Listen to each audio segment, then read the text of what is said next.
का उपचार बहुत हुआ था। आपसे कट टू कट बात करने आया हूँ। जेनजी बहुत गालियां दे रहे थे, अपने अपने रोष प्रकट कर रहे थे। अब सही क्या है गलत क्या है मैं उस पर कोई टिप्पणी नहीं करना चाहता और न करूंगा।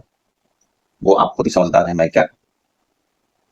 लेकिन गालियों का उच्चार हुआ तो गाली क्या था, गाली क्यों दिया जा रहा था, गाली क्या फ्रस्ट्रेशन थी सिस्टम के प्रति या नेताओं के प्रति, या शौक था या आदत। ये सवाल उठता है। खुद को गाली देना और दूसरों को गाली देने में आसमान जमीन का होता है। परिस्थितियां भी अलग होती है, फ्रस्ट्रेशन भी अलग होता है, इंटेंशन भी अलग होता है। जेनजी ने काफी गालियों के बौछार की, मतलब सोशल मीडिया पे छा गया, उसमें गालियां खूब पड़ी सिस्टम के प्रति, नेताओं के प्रति। क्या सही था क्या गलत, कुछ पत्रकारों ने इसे गलत बताया, कुछ प्रवक्ताओं ने इसे न्यूट्रल होकर सही बातें करी। मतलब किसी को अच्छा लगा किसी को बुरा। दूसरों को गाली देना बहुत आसान होता है क्योंकि आपको वो ईगो को हर्ट कर दिया, आपको अव्यवस्थित रूप से मेंटली डिस्टर्ब कर दिया, तब जाके आप गाली देते हो। दूसरा तब जब आप खुद को गाली देते हो, ये दोनों में आसमान जमीन का अंतर होता है। खुद को गाली देने का मतलब होता है आत्मचिंतन। खुद को गाली देने का मतलब है कि आपने आत्मचिंतन किया तभी आप खुद को गाली दे। तो मैं कहता हूं कि जेनजी से पहले, कि जेनजी हो या कोई भी, अगर आप सिस्टम या किसी को भी गाली दे रहे हो तो मुझे लगता है कि पहले आत्मचिंतन वाली गाली होनी चाहिए। मैं समझाता हूँ कैसे। मैं किसी पे पर्सनल कटाक्ष नहीं कर रहा, ये चीजों को समझने की बात। नमस्कार, मैं हूं अनिरुद्ध और आप देख रहे हैं द अनिरुद्ध शो। चुनाव आता है, नेता गली गली जाता है, हाथ जोड़ता है, दरवाजे खटखटाता है और कहता है आपका एक वोट बहुत कीमती है। और सच में वोट कीमती होता है, ये किसी नेता को बताने की जरूरत नहीं है। लेकिन सवाल ये है कि क्या वोट देने के बाद हमारी जिम्मेदारी खत्म हो जाती। हमने वोट दिया, फिर 5 साल तक न विधायक दरवाजे गए, न सांसद से सवाल पूछा, न अपने इलाके का काम का हिसाब मांगा। और जब नेता हमारे बीच आया, हमने कहा नेता तो ऐसे ही होते हैं। जरा रुकिए,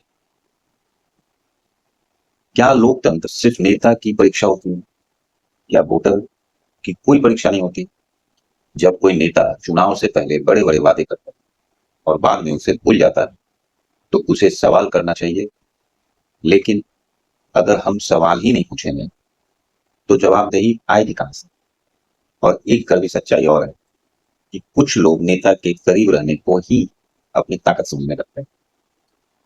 साहब मुझे व्यक्तिगत रूप से जानते हैं, फोटो खींच गई, मंच पे जगह मिल गई, किसी कार्यक्रम में नाम पुकार दिया गया और बस कहानी यहीं से शुरू हो गई। लेकिन भाई, क्या लोकतंत्र में आपकी इज्जत इस बात से तय होगी कि कोई विधायक आपको पहचानता है या नहीं, कोई एमपी आपको जानता है या नहीं? क्या इस बात से कि आपके इलाके की सड़क कैसी, स्कूल कैसा है, अस्पताल कैसा है, रोजगार की स्थिति कैसी है और आपके बच्चों का भविष्य कैसा है या कैसा होगा? अगर फिर चुनाव आता है और हमारे सामने उम्मीदवार होते हैं, लेकिन कई बार हमारा फैसला किस आधार पे होता है, ये सोचने की आवश्यकता है। क्या वो आधार जाति, दर, निजी पहचान, छोटा सा फायदा, किसी नेता से व्यक्तिगत नजदीकियां, और कभी कभी सिर्फ इसलिए कि हमारे लोग उसी को वोट देते हैं। लेकिन एक सवाल पूछिए खुद से, अगर वोट देते समय मैंने अपने बच्चे का भविष्य नहीं देखा तो मैंने किसका भविष्य देखा? सोचिए। जिस बच्चे को आज स्कूल जाना चाहिए, जिस युवा को कल नौकरी चाहिए, जिस परिवार को इलाज चाहिए, जिस किसान को सुरक्षित भविष्य चाहिए, जिस शहर को बेहतर व्यवस्था चाहिए, उसके भविष्य की कीमत क्या सिर्फ 5 साल में एक दिन के वोट से तय होनी चाहिए? सोचिए। वोट एक दिन का अधिकार है, लेकिन नागरिक होना 5 साल की जिम्मेदारी। अगर कोई जनप्रतिनिधि जनता से वोट मांगते समय हर गली में पहुंच सकता है तो जीतने के बाद भी उसे जनता के सवाल सुनने चाहिए, जनता के बीच में जाना चाहिए। वो राजा नहीं है, वो जनप्रतिनिधि है। और जनता प्रजा नहीं है, वो नागरिक। हम लोग लोकतंत्र में, राजतंत्र में नहीं। लेकिन नागरिक भी सिर्फ शिकायत करने वाला नहीं हो सकता। अगर हमने गलत व्यक्ति चुना तो अगली बार सोच समझ के चुनना चाहिए। अगर कोई वादा किया गया तो उसको हिसाब से पूछना होगा। अगर कोई अच्छा काम हुआ तो उसका सम्मान भी करना होगा।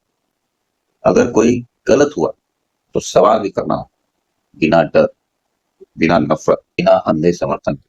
अब सबसे बड़ा सवाल, सरकार खराब है ये कहना आसान है, नेता खराब है ये भी कहना आसान है, लेकिन कभी आईने में खड़े होकर खुद से पूछिए, मैंने अपना वोट किस सोच से दिया? अगर सवाल का जवाब ईमानदारी पूर्वक है तो शायद लोकतंत्र की शुरुआत वहीं से हो। न नेता भगवान है, न वोटर बेबस। दोनों की अपनी अपनी जिम्मेदारी है। और अगर हम सचमुच अपने बच्चों के लिए बेहतर देश चाहते हैं तो अगली बार वोट डालने से पहले सिर्फ ये मत पूछिए कि कौन हमारा आदमी है, पूछिए कौन हमारे देश का काम आएगा या काम का आदमी। और यह सवाल सिर्फ नेता से नहीं, आज खुद से पूछिए जिसको हम आत्मचिंतन वाली गाली कह रहे थे। क्योंकि देश सिर्फ संसद में बैठे लोग नहीं बनाते, देश हम भी बनाते हैं। ये सोचने का विषय है। सरकार को बदलने से पहले अगर वोटर अपनी सोच ना बदलना शुरू कर दे तो शायद देश को बदलने के लिए हर 5 साल इंतजार नहीं करना पड़े। मैं हूं अनिरुद्ध। यहाँ मकसद किसी पार्टी को सही या गलत साबित करना नहीं है। मकसद है हम सब अपने लोकतंत्र में अपनी जिम्मेदारी याद दिलाना, भड़काने के लिए नहीं, सोचने की। नमस्कार, आप देख रहे थे द न्यूज शो। जय हिंद, जय भारत, जय हिंद।